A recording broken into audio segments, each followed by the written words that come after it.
आज संत गजानन महाराजांच्या पुण्यतिथी सोहळ्यानिमित्त राज्यभरातून शेकडो दिंड्या आणि लाखो भाविक शेगावात दाखल झालेत। या निमित्त शेगावमधल्या समाधी मंदिर परिसरात पुण्यतिथी सोहळ्यानिमित्त विविध धार्मिक कार्यक्रमांचं आयोजन केले।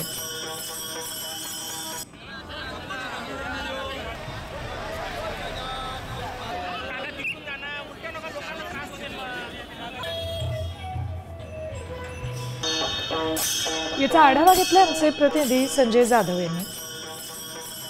संत गजानन महाराज यांचा 115वा पुण्यतिथी सोहळा आज अर्थात ऋषी पंचमीचा दिवस। आज आपण पाहू शकतो की शेगाव नगरीमध्ये भाविकांची मोठी गर्दी दिसून येत आहे। देशाच्या कानाकोपऱ्यातून आज शेकडो दिंड्या इथे दाखल झाल्या आहेत आणि त्यामुळे या शेगाव संत नगरीमध्ये भाविकांची गर्दी मोठ्या प्रमाणात दिसून येत आहे। आणि या पुण्यतिथी सोहळ्यानिमित्त शेगावमध्ये विविध धार्मिक कार्यक्रमाचे आयोजन करण्यात आले आहे। दुपारी या मंदिरातून संत गजानन महाराज यांचा मुखवटा बाहेर घालून एक नगर परिक्रमा करण्यात येणार आहे। त्यानंतर या सोहळ्याची जो पुण्यतिथी सोहळा आहे त्याची सांगता होणार आहे।